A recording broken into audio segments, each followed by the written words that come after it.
तीर्थ धाम आपके चरणों में। पल पल स्मरणी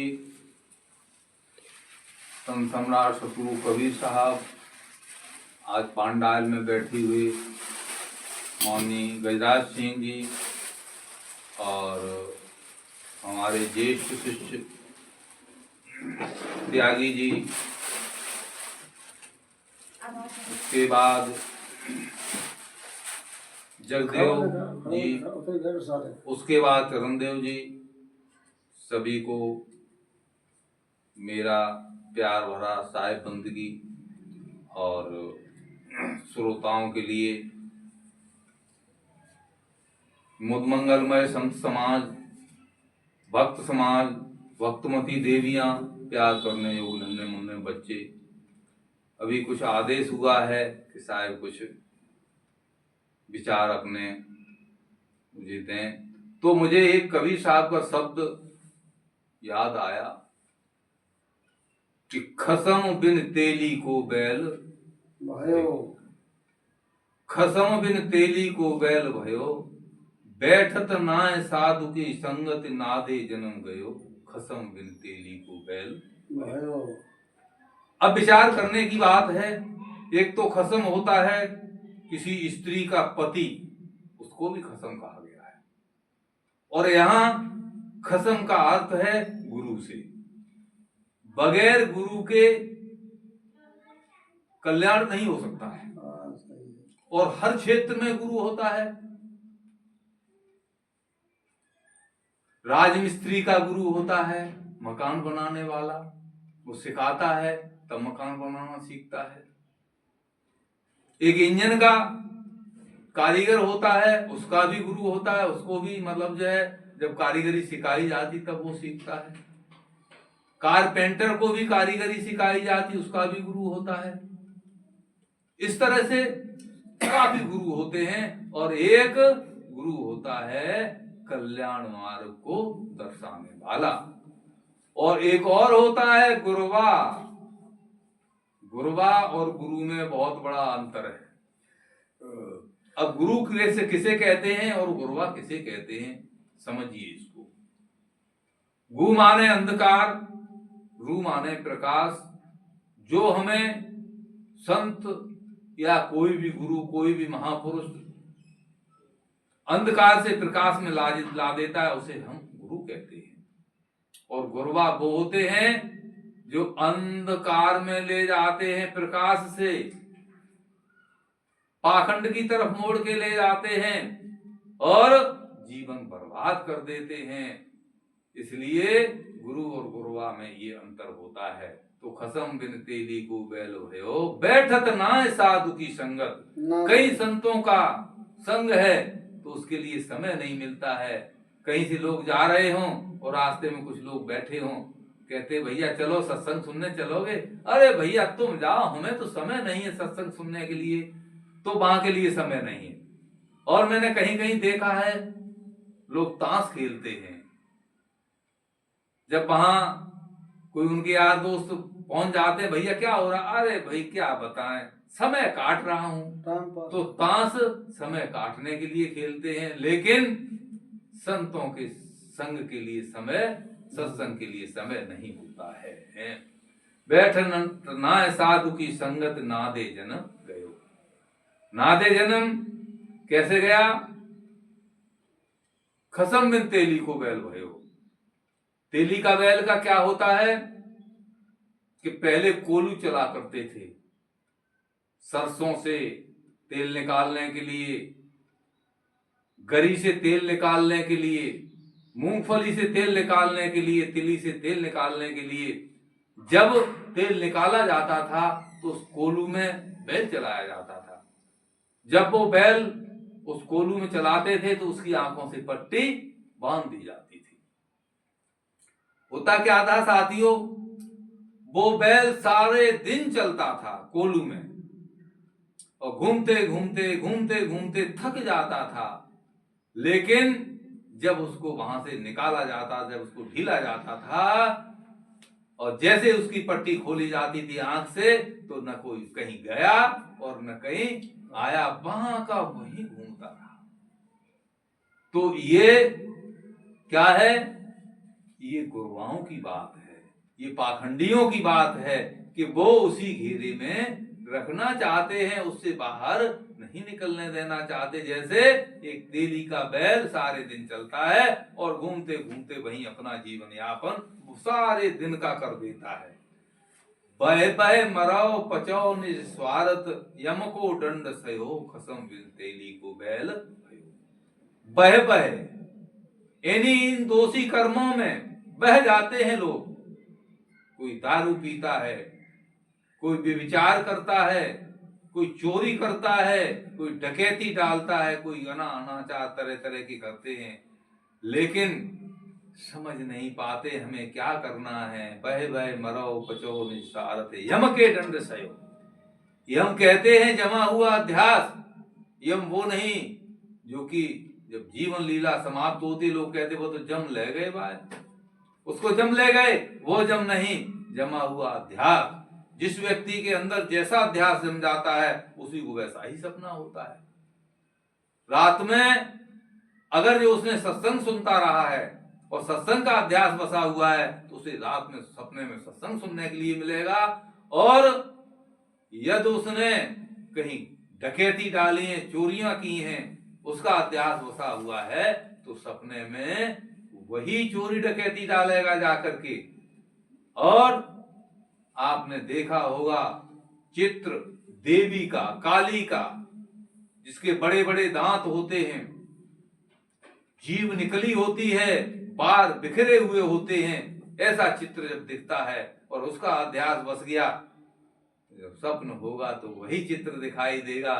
तो साथियों, इसलिए हमें किसी संत का सत्संग सुन करके ऐसा अध्यास अपने हृदय में उतारना चाहिए। धन दारा सुत राज काज हित माथे, भार गयो कसम बिन तेली को बैल भयो। धन दारा, धन कहिए दौलत, दारा कहिए पत्नी, सुत कहिए पुत्र, इन्हीं के खातिर सारे जीवन लगा रहता है।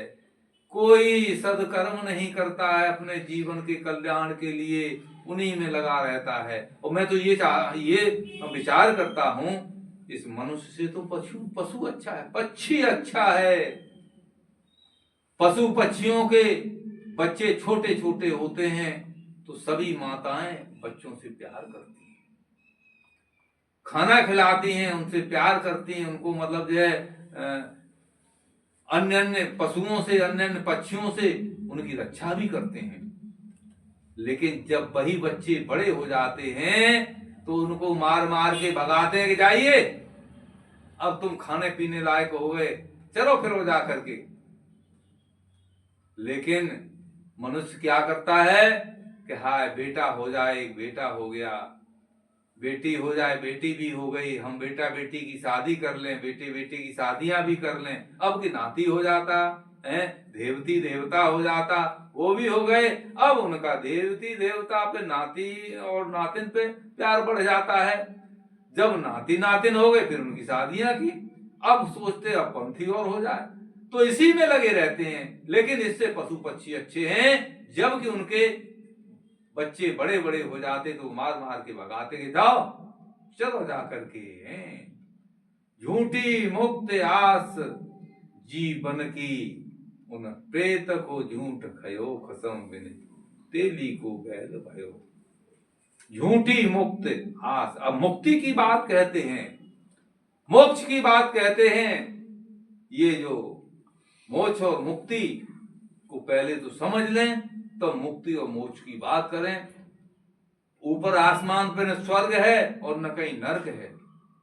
आज समाज में मैंने देखा है कहीं किसी के पिताजी खत्म हो जाते हैं, भाई खत्म हो जाता है, माँ साथ छोड़ के चली जाती है, तो नाम के आगे क्या लिखते हैं? स्वर्गीय फलाने सिंह, फलानी देवी, फलानी फलाना फलाना फलाना। मेरी समझ में ये नहीं आता है कि जब नरक और स्वर्ग दो चीज बनाए गए हैं, तो चाहे वो जेब काटने वाला रहा हो, चाहे डकैती डालने वाला हो, चाहे चोरी करने वाला हो, चाहे व्यभिचार करने वाला हो, वो अपने माता पिता के आगे चाहे कितना भी अनाचार करता रहा, लेकिन लिखेगा स्वर्गीय ही। तो फिर इससे ये सिद्ध होता है कि नरक में आज दिन तक कोई गया ही नहीं। साथियों, इस पे विचार कर लें। नरक और स्वर्ग इस तरह से कहीं नहीं है। नरक और स्वर्ग है तो ये है कि आप सकुशल हैं, बच्चे आज्ञाकारी हैं, पत्नी आपकी आज्ञाकारी है, आपका यश है समाज में तो आपको स्वर्ग है, और आपकी बुराइयां होती हैं तो नरक है। और मोक्ष के बारे में भी संतों ने एक साखी में कहा है कि मोक्ष का कहीं धाम नहीं जहां बसे कोई गांव, और भव बंधन से छूटना यही मोक्ष का नाम। अब जितने भी बंधन हैं वो सब आपने बांधे, आपने लगाए हैं, आपने चिपकाए हैं खुद स्वतः। कोई विषय आपको चिपका नहीं आकर। एक बीड़ी का विषय ले ले, गुटखा तंबाकू का विषय ले ले, शराब का विषय ले ले। क्या शराब आपके मुंह में जबरदस्ती थोड़ी चली जाती है? क्या बीड़ी आपके मुंह में जबरदस्ती थोड़ी चली जाती है? कितना वजन होता है बीड़ी में? 1-2 ग्राम की। लंबाई कितनी होती? 1-1.5 इंच 2 इंच की है। शरीर का वजन कितना होता है? लंबाई कितनी होती है? कम से कम 5.5 फुट की, 5.25 फुट की है। और वजन 60-65-70 किलो का होता है। इतने बड़े शरीर को, इतने वजन वाले शरीर को ये छोटी सी बीड़ी और छोटा सा गुटखा गुलाम बना लेता है। तो ये क्या विषय चिपकते आकर के हैं? ये स्वतः आपने चिपकाए हैं और मोक्ष की ऊपर कहीं आशा कर रहे हैं। कहीं गांव है मोक्ष का जहां से आप मतलब जो है वहां पहुंच जाएंगे, या कहीं बिकता है पैसे से? नहीं साथियों, पैसे से कुछ नहीं बिकता है। ये बंधन जितने हैं, ये बंधनों से आपने छुट्टी पाली तो आपका निश्चित कल्याण हो जाएगा। 184 जीव जंतु में शायर जात भयो, कसम बिन तेली को बैल। 184 84 क्या है? लोग 84 लाख योनियां बताते हैं, लेकिन संतों ने ऐसा नहीं बताया। संतों ने कहा है लख। लख मीन्स होता है देखना। किसे देखना? ये 4 राशियों को देखना। वो 4 राशि कौन कौन सी हैं? अंडज, पिंडज, उष्मज और मनुष्य। ये 4 राशियां हैं। इन राशियों को देख। क्या तू पशु है? क्या तू पक्षी है? न तू पशु है, न तू पक्षी है, और न कीड़ा मकोड़ा है। तू मनुष्य है। तू मनुष्य है तो मनुष्य जैसे कार्य कर। एक सदगुरु अमोल साहब ने एक शब्द में कहा भी है, मनुष्य के बारे में, कि 4 सुअर हैं भाई जगत में। 4 सुअर हैं भाई जगत में। पहला सुअरा मुर्गा कहिए, जो मोरी की करत सफाई जगत में। 4 सुअर हैं भाई जगत में। दूसर सुअरा मछली कहिए, जो मुर्दा की करत सफाई जगत में। 4 सुअर हैं भाई जगत में। तीसर सुअरा कहिए, जो टट्टी की करत सफाई जगत में। 4 सुअर हैं भाई जगत में। चौथा सुअरा मानुष कहिए, इन तीनों की करत सफाई जगत में। 4 सुअर हैं भाई जगत में। इस तरह से बताया है। यदि तू मनुष्य है तो अपने खाने पे विचार कर, अपने भोजन पे विचार कर। संतों ने कहा भी है कि जैसा खाएगा अन्न वैसा बनेगा मन। अगर जो अच्छा भोजन, शुद्ध भोजन करेगा तो तेरे शुद्ध विचार होंगे, और अगर जो तेरा भोजन शुद्ध नहीं है तो तेरे विचार भी शुद्ध नहीं हो सकते हैं। इस तरह से समझाया है? आगे और बताया, कहें कबीर सुनो हो संतो, उन स्वान को पूछ गयो, कसम बिन तेली को बैल भयो। साहब कबीर साहब कहते हैं, कहें कबीर सुनो हो संतो। हे श्रोता, सब संत श्रोताओं को संत बताया है। किसी को ये नहीं कहा भैया सुनो, नहीं, संत हैं सभी। जितनी कबीर साहब की बात है सुनने वाले जो भी महापुरुष हैं, जो भी मतलब जो है श्रोता बंधु हैं, वो सब संतों की श्रेणी में आते हैं। कहें कबीर सुनो हो संतो। उन स्वान की पूंछ गयो। स्वान कहिए कुत्ते को। कुत्ते की पूंछ पकड़ लो तो कुत्ता कहां ले जाएगा? अच्छी जगह तो ले नहीं जाएगा। जहां वो बैठता है, जो वो भोजन करता है, उसी तरफ ले जाएगा। तो इसलिए हमें उन महापुरुषों का संग करना चाहिए, जिससे कि हमें कल्याण मार्ग का मार्ग मिले। मैं अपनी वाणी को विराम देते हुए सभी श्रोताओं को साधुवाद, साहेब बंदगी कृपया स्वीकार करें। बोलिए सदगुरुदेव की क्या हो गुरु जी ने पक्षपात करी लेकिन ज्यादा अच्छा बनता हाँ, चलिए।